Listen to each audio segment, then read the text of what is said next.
बुरहानपुर क्षेत्र महाराष्ट्र टच में है, तो मैंने देखा कि कई बार टायर जला देते हैं, कई बार डीजल पेट्रोल और जला हुआ ऑयल जला देते हैं, कई बार साइकिल के ट्यूब टायर डाल करके अंत्येष्टि।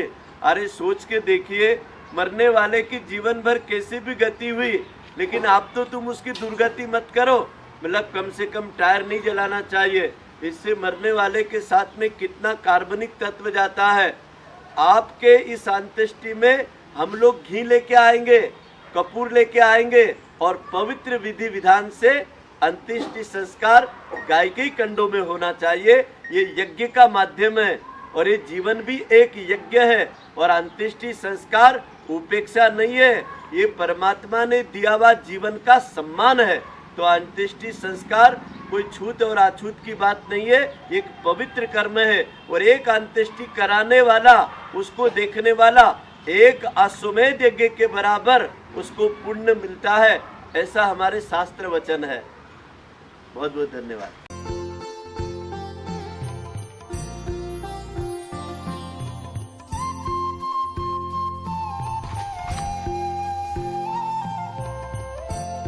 पवित्र विधि विधान से अंत्येष्टि संस्कार गाय के कंडों में होना चाहिए।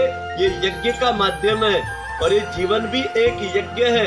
और अंत्येष्टि संस्कार उपेक्षा नहीं है, ये परमात्मा ने दिया हुआ जीवन का सम्मान है। तो अंत्येष्टि संस्कार कोई छूत और अछूत की बात नहीं है, एक पवित्र कर्म है। और एक अंत्येष्टि कराने वाला, उसको देखने वाला एक अश्वमेध यज्ञ के बराबर उसको पुण्य मिलता है, ऐसा हमारे शास्त्र वचन है। और इस गाय के कंडे में और गाय के गोबर में वैज्ञानिकों ने शोध करके बताया कि पर्यावरण का मित्र धुआं कहीं से आता है, तो गौकर्षणी नाम की झिल्ली गाय के गोबर में होती है।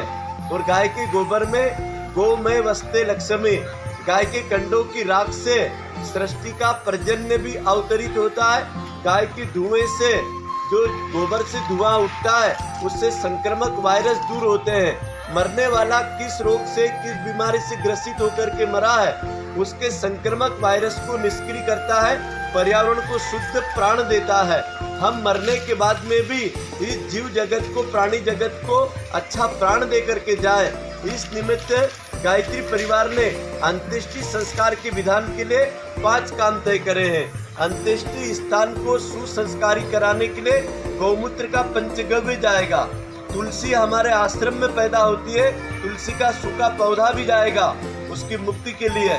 फिर यहाँ से गौमय के बने हुए कंडे, हमारे कार्यकर्ताओं को, यहाँ के बेरोजगारों को रोजगार मिलेगा। और गौ माताओं को आपके माध्यम से अप्रत्यक्ष गौग्रास भी मिलेगा। क्यों? क्योंकि आपने पेड़ को जलने से बचाया, प्रकृति को हरा भरा किया।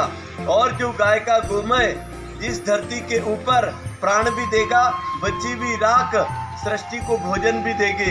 इससे जलाशय भी शुद्ध होते हैं। गाय की कंडों की राख का ढोल पानी जैन मुनि पीते हैं और उससे पानी शुद्ध होता है। तो गाय से पर्यावरण का शुद्धिकरण, पानी का शुद्धिकरण और मरने वाले की सद्गति, शांति और पंच तत्वों को पंच तत्व में विलीन करने के लिए गौकर्षणी नाम की ग्रंथि अंतरिक्ष से लगती ओजोन की परत तक को शुद्ध करेगा।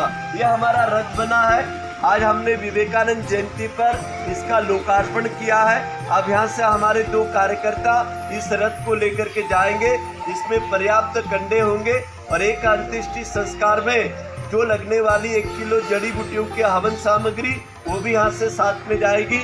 और आप सबका सौभाग्य है, इस मंगलमय योजना के लिए हमारे लिखे हुए नंबरों के ऊपर आप हमें सूचना देंगे।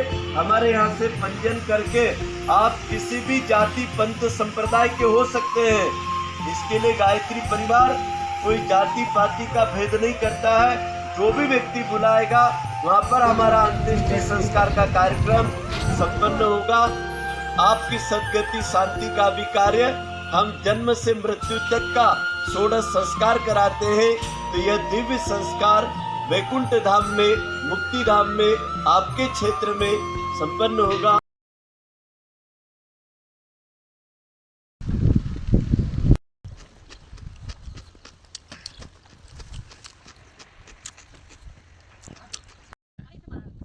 नहीं उलझे नहीं वैसे ही वो मार दिया करके हाँ मिल गए किल्लर है ना। हाँ